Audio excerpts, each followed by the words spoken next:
kum sang ni som ni alo her chuaka khovelin hun thar lomin he kum thar hian hun du om le lim om tak min thlen be sein du sakna tin reng kanin hlana kan malama enge lo thleng don ti reng shrelavin kumdang ang bokin mitinin kan nabul kan tran le a sum don na le eizon na chi hrang office school le sa khona lam thlengin kumbul kan tran le ta hetianga akaldan pangai renga khovelin hun thar kan man mek lai hian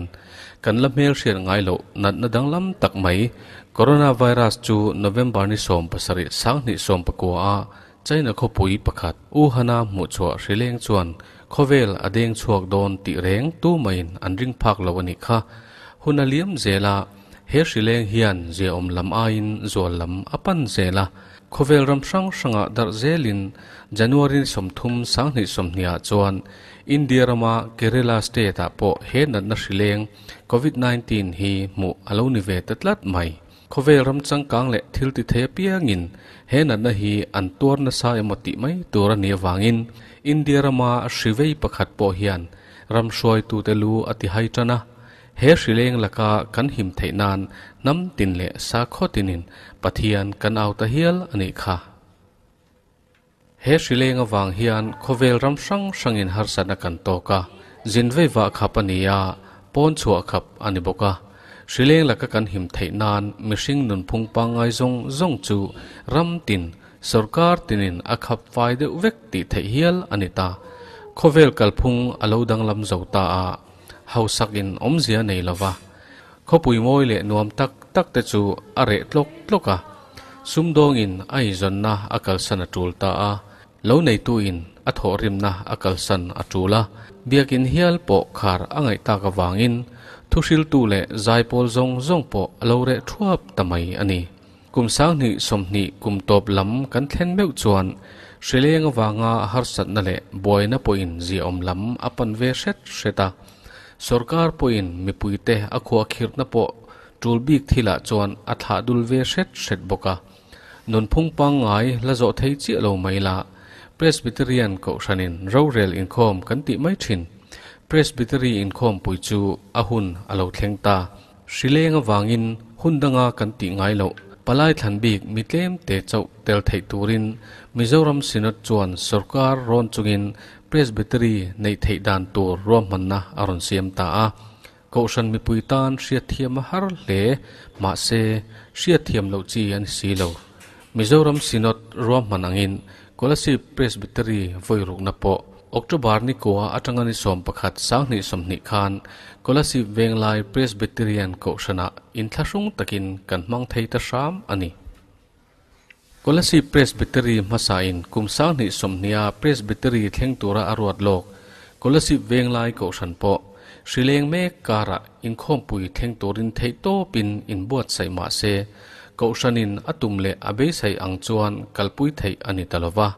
Sorkarin palai za aya tam biak ina in khom remti lo wangin upa in khom pui ti hiala kan lo soithin Presbytery hian ahuam chunga Kohhran upa zong po antel kim rem talova puipa te pastor te minister te pro pastor te le bial le Kohhranin ai o tura palai arwat bik then khat te chawin he Presbytery hi kan mangta ani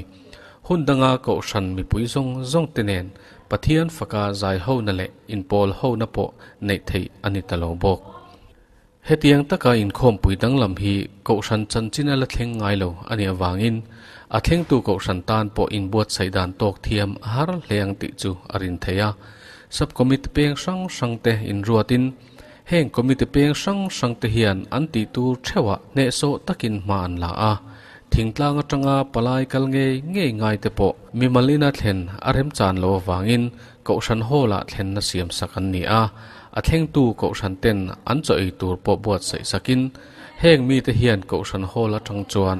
in khom pui an hmang tluan ve ta zak mai bok Kolasib Presbytery voiruk na hi hrileng karam hanania wangin Kohhran kalphung le in rel bolna lamchia theilo le ti nge ngai te chau he in khom pui a hian kalpui ni in khom pui tran ni October ni kwa zirtop ni sang ni somni jingkara chuan Kohhran upathlan tharte chuan exam an neya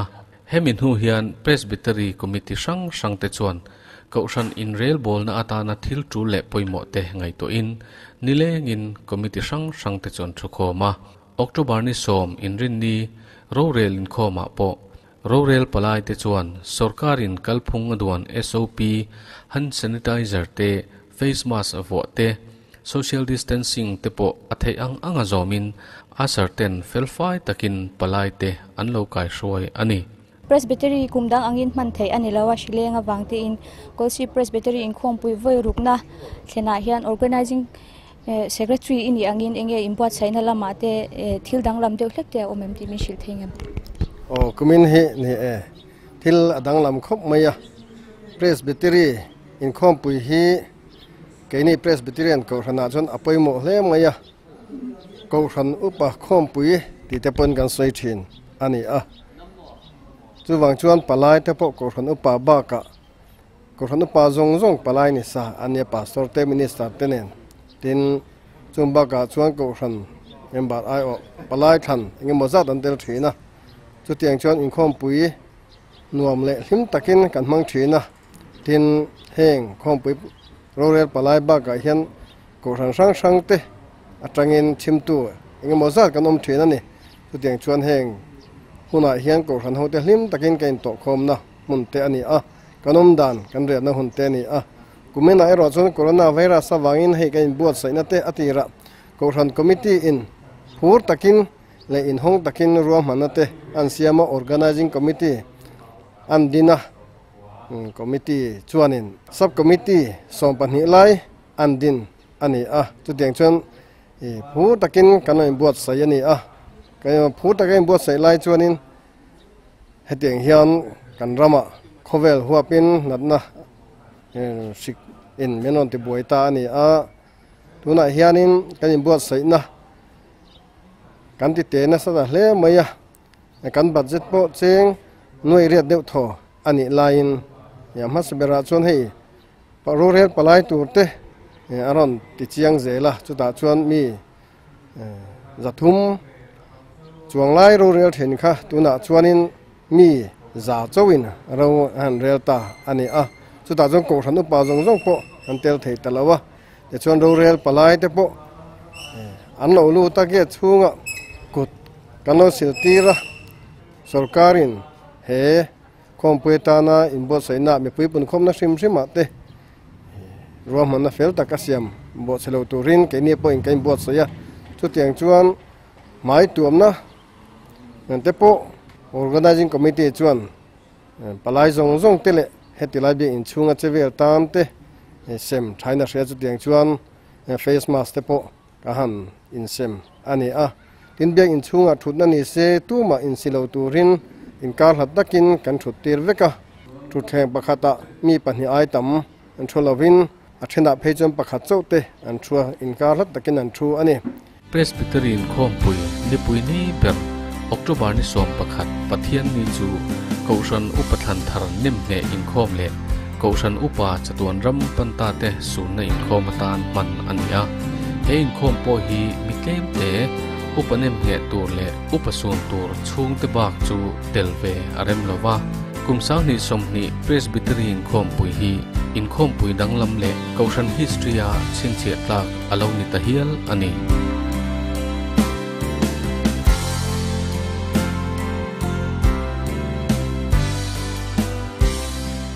Tian chibai ibu kabu ramzong zong te u lalpa choi moin lim takin auru lomchungin lalpa rongbol ula lasachungin amma a local ru pathian ma kunin ni tong tryang u olalpa chungnung berkan pathian min mangai tu mangai na le khongai na bul min transak tu ini angin nun harsate hun harsate kan paltlang lai po in nang chu kan kia ngai om rengani ti kan thria chumi ti chiang tur chuan he Covid-19 hrileng karah Kolasib Presbytery in khompui voi rukna zirtop ni hrangah kan hman tran chu tun kan hun top thlengai hruaina lomam tak kan chana wangin lom thu kan thrila che he kan hun hman hi Kohhran ho tan mal somna aloni theina turina tharini khongai mal somna kan ngen le e tuna hiani biakin thiang lima kan lo kalin i Kohhran ho in khompuin kan ti thin poimo takmai upanem ngele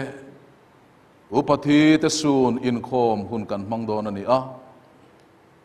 he kan hun mana hian nang lo ro pui ber la kan du a bon lam thil nat na le hrileng thil na min ti buai na kara taksa le tharawa kan za in him na min pela chungril lama thamuang taka pon lama po thamuang taka him taka nang ma chibai kan buka nang ma ne na kanin pola in khom pui na kan thil ti thin po that taka kan tia kan len chu theina turin kan hun bula tanga top thlengin tharawin min hruayang che nang chau choi moin om la kan dua nang chau chu hlo in om la kan dua tri in om la kan dua on lam thil min ti boy thei zong te hi atharin min he sakang che kan huni kuta kan lana kan lalpai so mingin kan dile amen kan za in kan dinganga thupek khai khom na chanchin thra markazi mung som pani chang som ni pakua tanga chang som thum pakhat thleng hian kan chia rualanga kan chiar zoa lalpa tong trai na in kan tong trai rualanga kan thule donia marka bung som pani chang som ni pakua tanga chang som thum pakhat kan zai ni lo ding u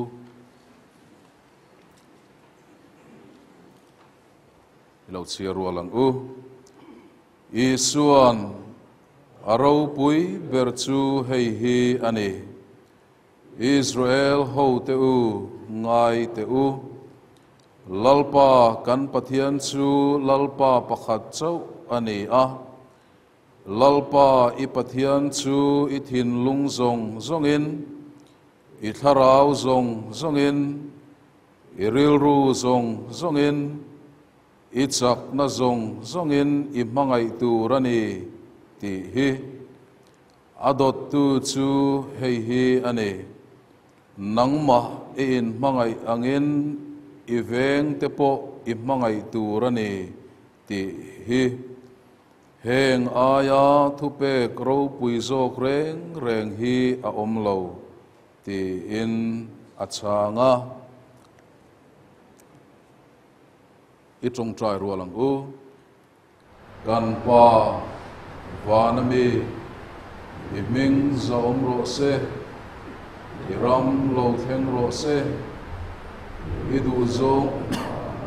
angin leyamin ti ro se ni tin kan ei kopin cho min ve che kan chunga thil ti sual tu te kan ngai dam angin nang poin kan thil ti sual ngai dam che sual tu ra them na min phoi lut suang che visual ka chuan in chan nam zo che ram te hil ti thei na te ro pui te chatua nai tan sia amen i thuang u kanin khom puya hian Kohhran upa thlan non puan tur pani kan neya alom le ani upa sang khu ma pau tu loading sela upa sang khu ma pau tu hi Silong mizo Kohhran upa atan Zoram Presbytery in kum sang kha zakwa som kwale pariat kum khan alongem nge to a kan Presbytery chunga Kolasib marveng Kohhran upa tan thlan non ani a tuna hian Kolasib Presbytery chunga Kolasib marveng Kohhran upa ani ti kapuange upa ram sadu loading le sela upa ram sadu hi Bethany Kohhran upa atan Marthlang Presbytery in kum sang zakwa sumkwa le parukhan alo nem ngetoa kan Presbytery chunga zodin Kohhran upa atan thannon ani a tuna hian Kolasib Presbytery chunga zodin Kohhran upa ani ti kapuange kan ti thin dana niam ka hechi alova khongain nunglam an hoi lok teu alom ome chura ule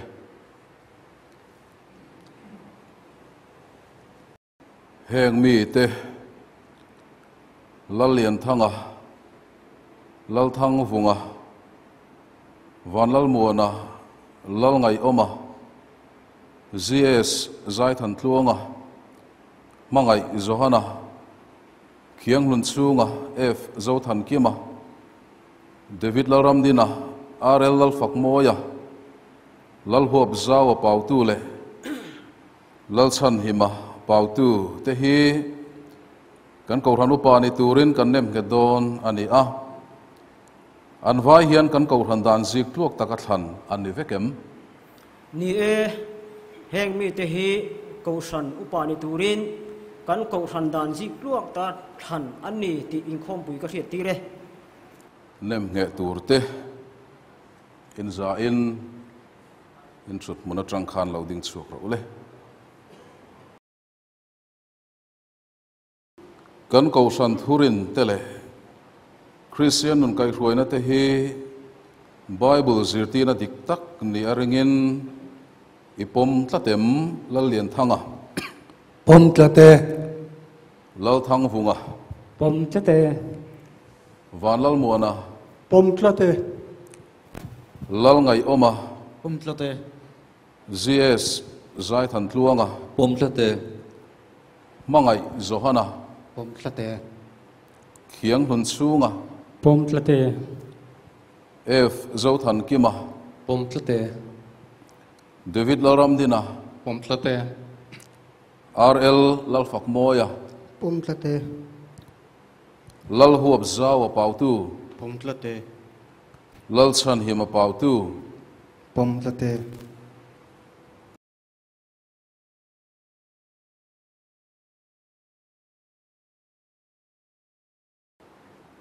lal pai su Krista Kohhran ho lal ber le lu ber mengin le he Presbytery thunai na hian nang lal lian thanga hi Kolasib Presbytery chunga khuang puilam Kohhran upa ni turin kan nem heta che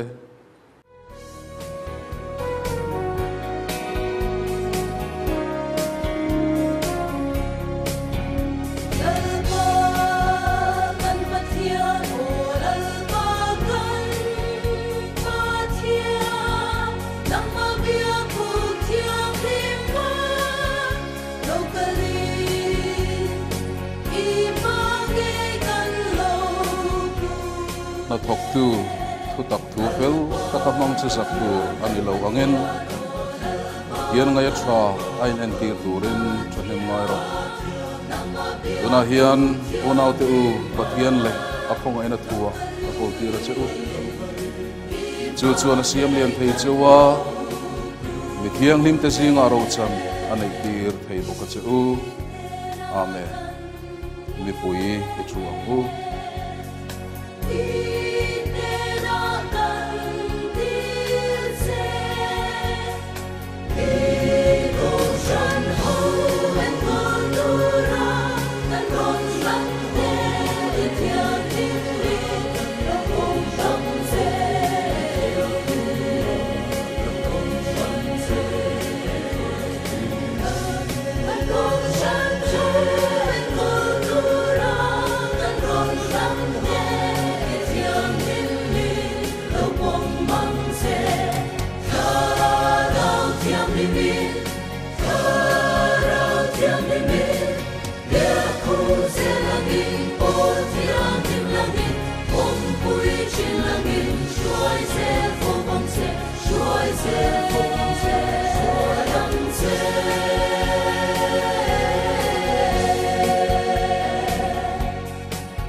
Pathian thu longai thang thupuan bung sari chang som pathum atanga chang som pasari thlengin Pathian thu longai thang ten no pazinga pakhat chuan ka hnena heng puanwar sin te hi tu te nge ni a khoi atanga lokal nge an ni ti in mi bi a tin kai chuan a hnena kapu nangmani hri alom kati a tinanin ka hnena heng hi om nasa takata chuak ho te kha ani a an puante beram no ti sena su in antivarta a chuwangin Pathian thut pha ma a an omani tina chuna zani na biakina chuan a rong an bol thin tin lal thut pa thu a chuan an chunga an puanin chu a Zoram an dil tram le to lovanga an tui hal le to hek lovang ni in a em hek lovanga lumreng reng poina ti som hek lovang beram no lal thut pha lai om chuan veng tu ani anga nun na ti khura te a hruayang Pathianin an mitata mitui zong a hrufai to ang ati a Pathianin a thumal som bo se Amen. Kan za in kan ngoi rengin hun rei lo te chung kan ding anga chumi zo chuan ka tong trai anga ka tong trai zo a kan thule donia kan zain lo ding u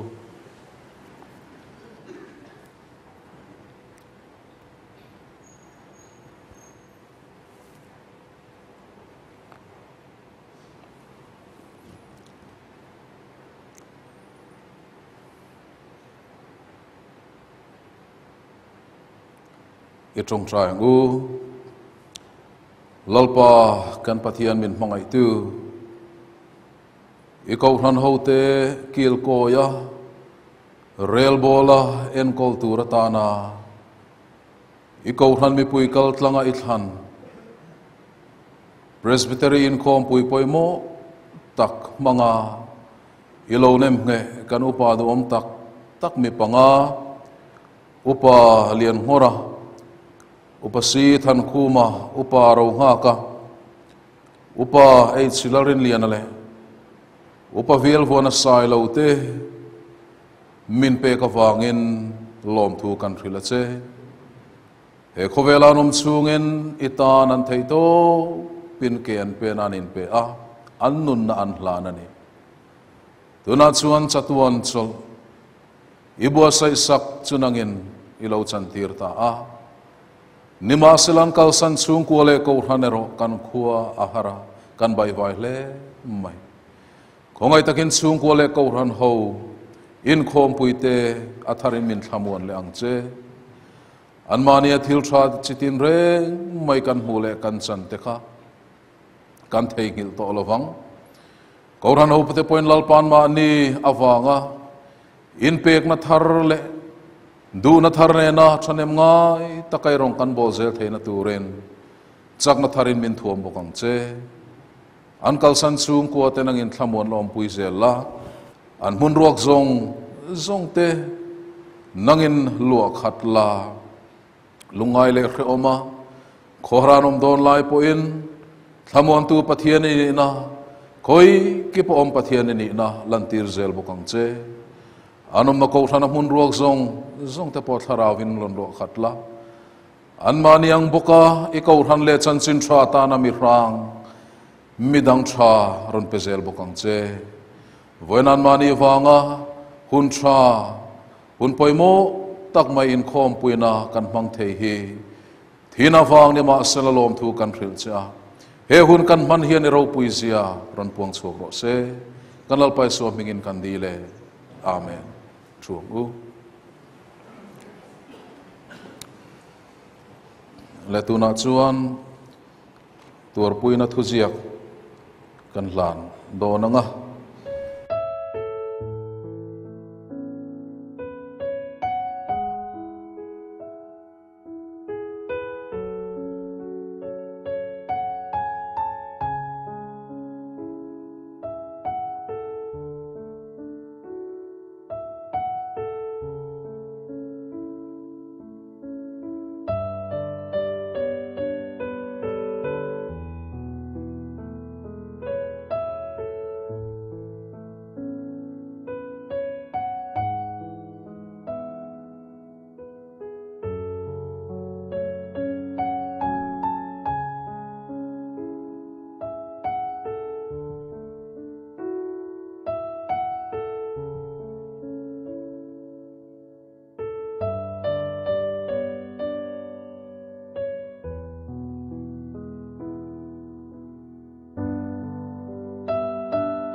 hleithei kan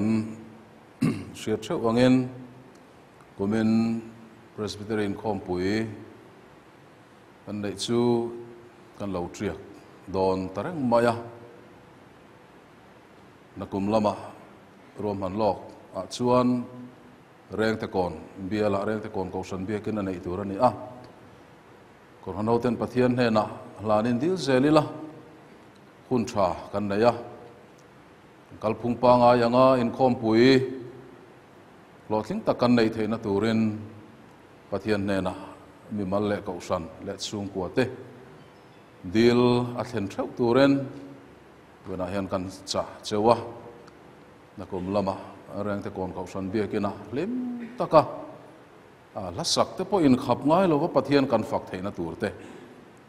kan onei zong kan taksa engkim mai pathian nena hlan chunga in khompui kan nei theina tura in bo sai theuh turen ka som chewa pathianin Kohhran hote minom pui zel ka be sei tlat bok ani le tuna chuan kan zain kan dinganga Reverend Samuel rinsanga FGNCC councillor mal som na kan in khompui min trin turen lo somangu lo dingangu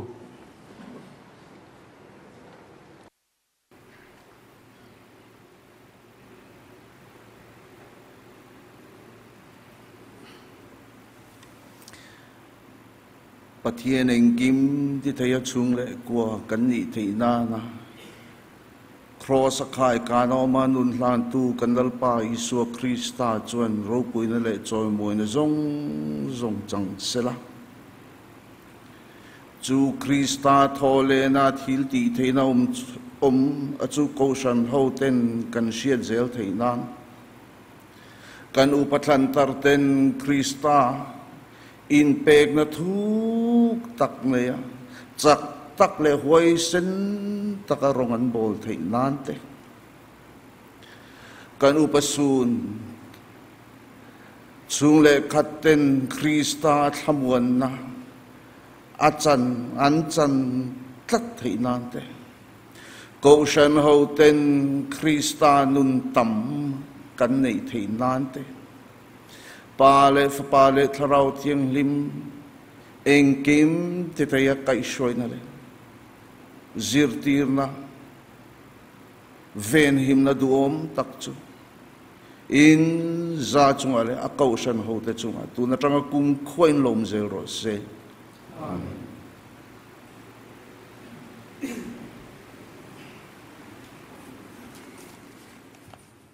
tuna upara lian to na nen kan ding du na ama sai ning khom pu chi bai khom pu chi bai le he dun kum chu kum dang den ngai to chuanin na dang hle me ya tro chunga chuan enge iri ruwa me idu tu khan smial se ja sak cha min thleng tu ten in zir bo ka anuam ka ti khop mai mo ro rel na pot luang tha piam tu ina ha ti ro hian mangi thila fa tra eti kan ti ni etro kum dang a he yang han om le khe dong mem shat chi lawa tro a khor thang na la chu hun tha he tiang rau la mi pol ho na te mo anom ta lo hi khor thla khop mai no na na ani le he ani max wa te anga ya hand sanitizer nen nan chang ko pania he ngai han bek in chung che te akhor dem tha khati bi chung ate kan vu khan mi pui kan zir tiring ka riamo mi pui lam pang he kan lau lo ria bai tu na ele in kan te kan in phel ni ma ya ke po ko wa renga tu ni lom om ko ti ko mai kha mastin lo sim le hala lom om ko mai ti presbytery rio lo ka ne tra film kur le sia in kai da the tho te po kan ya tro che wang chan film kur dan la te po kan nge ni Sorkar dan pe la wa kan film kur zel te po kha ke ni pui pa jok te na mi pui te ne na kan thu cha the na thil te kha lo ni vele zela ti jong kan ti na khom pui palai kal khom apo zabor vel chau kan han ni te mo Sorkar ina phut le abai se ang chi kan ni te te ka alom om ka ti a tin kan ro rel min khoi tu te le tin min vil tu te po in fel khop mai mo lom om kan ti tang palai ho nom kan ti khop mai man le te ni khan cha ke ta ke ni pon nam kan ti nam da bin mang da na ale hei kum dang ang lo de lekin tun kum presbytery chu kan manga in kar Sorkar dan pel lo sia man kha ngai bok sia chuwa cho ni nge iri ro om vere re hei kan ho tu te ro man na hi tha ka ti a Kohhran ho te point lung oi takin kan pum nin ka ria kalom khom mai tin a kheng tu lam in bo sai na tha min ne boka alom um ka ti ma sa very in kom pui che bai che bai le hei tun kum in kom pui chu dan dang deu le ka kum ta kan lam han chin nen te nang lawa nge nang ma iri ro han om vere re anwa mi ti zong e ti zong lo te pa sha da cha gom nuam ka ti lawa ka khuwa hara mi khuwa riakin palai akal thei turza zong zoron kal sela zanin te hi mi pui polin haring ko mum mai la tin in pol khom te nein Kohhran mi pui ten kharau lam pol na thar don na tan mang thei la ka van du ta kem ani le hei biak in chunga po mask ne mo sanitizer ne na han ti rup te ngai ta me hi nge tlemin ke mani a nang mani lama te po anya han ibna chinte om ve amaro chu he sanitizer kan ti min sanitize ne khopin ka ria chu bi awang chuan biakin chunga chuan kan ngam pa te mayang helai biakin level a chuan kan ngam pa si han trai dar na turang thil kha chu om lovin karing de Sorkar dan pel lo khan dang kan zom chepo ka tro Sorkar na min be sayang thlapin kan kalani kom pui nom da in phang don ale kalome tu na reverend la than puya veng thar pastor bial tu kan kom do na hei kum dang de na i khai khinin tun kum chu kan borok ton te na zir lawa wangin dang lam na thil tam tak ka uma chu a chon nge iri ruwa no vere re man soi jaw sakla kumin presbytery hinia so yang khan Covid-19 avangin kan tu mangin kan hmang lova a thleng tu Venglai Kohhran hi ain buat sai na sai be ma kan mu thei point chutih chunga ain buat sai na zong te ti fam kim lo ma sela tun trum min thlen dan ne min don son dan a hian alomom kan ti le palai zong te point nuam kan tin kan ria tin an smiling face shrim maya an receptionist ho zong te le nu ho zong pa ho te poi min don son na zong a hen nuam kan ti tak me wani hei ai tam hi in khom puin kum dang ang ni sela ti hi ke point ka du khop mai ale in ko pui nom da in mang don na le lo me tu na kan moderator kal chhuak nen kan in kom do na hei nge iri ro han om ma sa ber me han shilte presbytery khom pui kan don hian karil ruwa thil lang ma saber chu zir top lai khan karon kala pathian in remchang min siam sakhram hi ro pui ka tia Venglai Kohhran ho lo in bo sai na te kha ka ngai tua lom thu ka se ni ani le he inkal chhuak don ta ni a chun mi kara tun kum presbytery chu dan te lo dang em ba chu ta chuan lo man to shin dan te ne ni lung te po len karinga chu mai ba ga chuan ri ro thil hranga karinga chung ri ro om te chu minan soi jaw sak ta che ale kala me presbytery ni kum presbytery khan kumina Venglai kan man tu ri kan rela atop jana chuan tiang hi ka soinga ti te kha karil ruin en bo saya moderator kal chok tu soi tur poi voi somvel ka jek mon ne amaro chu thì hiện căn bầu ruột khi hrileng hi omle ta se ka sei thei don lo ti te ka ngai to sei na hun ka nei lo wang ti te ka ngai to mara chu rem sang takin ka thu sei tu pe ka thla ka he tiang bầu ruột kan chen he tiang ani chuan a he lam zo khi sei la thang ti te ka ngai to ma se standing committee in mini ta tal chun chung ro se sei tur hian te rem sang thadel min siam sakhi kalom leng reng view thunga e sei thei me lo tur tham ral mai tur kain ngai khazia kin om tho hi kalom khop mai kan rin chan pathian hi zo hun tak han lo lang chhin nya tro te in khom pui nam da bin mang don ya nge kan lom lu tuk imin lo thlen da na hian kan lom na sa kan lom lu tuk ke te po kan lom be upa ke zaloma posi veng thar lam palai nen kan ding du na he tun lai shipui leng karah in khom pui te kan han tiak thei ania tin mai ro chukum dang ne na khai khin chuan in kan man dan te lawin ang lawa chumi chungchang a chuan iril ru enge oma tin poimo iti ang khamin an soi sak ta ja dang ne na khai khin chuan hei mumang lamang de mai ni mai ro chu a hunang zelin hei pathian mi te na chukanin jas thiama kan khom pui po nuam ka ti abik takin min thleng tu ten min thleng ne kim mai ele ina po begin chunga kan thut dan chungchanga tele engkim maya min mi khual dana tele min lo thlen dana te social tur min ka thelo chutiang chuan kan in khom pui ro re leng mom kan ho tu te min kai ruai nang chi teng te po kan bo ruak ngai to in fel 5 year win ka sia ani le kan bo ruak ngai to ni mang nuam reng reng em mang nuam khop mai nuam ka ti khop pe ken kan lom ve kan moderator Reverend David sai chua ma pachwa bula ko ma he voini hi Kolasib Presbytery voi rukna cholni atop ni ania kumdang angin Presbytery in khom puite hman ani lova chumi chungchang a chuan enge iril ruwa te oma nangma na poimo iti zwal angkha moderator ini na angpon han soi jaw sak pacha ne he kan hriat angin nikum tunang huna khan meidum Kohhran Biakina Kolasib Presbytery voi ngana kan hmanga chuta chuan kumina kan in khom pui tur program zongzong te po hi ruam man le pom fel ani amaro chu hetiang ang har satna Covid-19 awanga har sanai kan to kang ti kan ring pa hau lova in khom pui nei tura kan in ruam man na bo ro zongzong po hrileng he min ti boy khop maya standing committee te na ruam man na kan siam thar te po in ngai to na boy mani he huni kan hmang theyang em ti po hi ngai to na alut na sa ma man theilo te po kan in law ani amaro chu pathian thruaina lomom tak kan chang zela standing committee in ruam man na an siam thar chuan zirtop ni committee hrang nei ni sela ti chuan in ren ni rorel pathian ni koranu panem ngele koranu pathi sun na nei ni se ti in arela chutiang chuan nei in khom pui nei turin kan hanin bo saya kan